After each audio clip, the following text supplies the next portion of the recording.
तो जय जगन्नाथ सांग मैंने मोर गोटे नुआ ब्लॉग को आपको स्वागत करुँच। मु राकेश निजर नित्यकर्म सारी एवं मु पखाड़ खाइब पखाड़ अल्प जोड़े खाईदे आ दिन सारा चिंता न था जेहेतु आम कर्ममय जीवन को जीवा।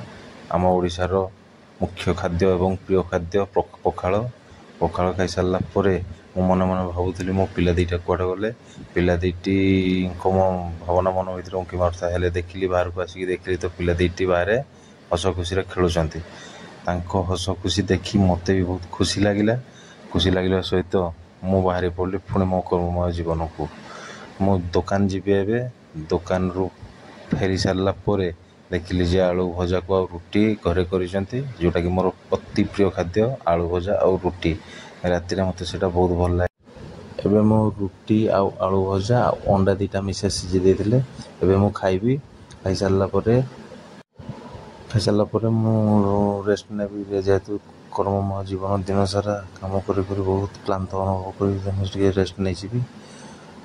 वीडियोटी आपको केमती लगे कमेंट माध्यम जनइबे आउ दयाकोरी लाइक करदे सब्सक्राइब करदे। रही जय जगन्नाथ शुभरात्रि।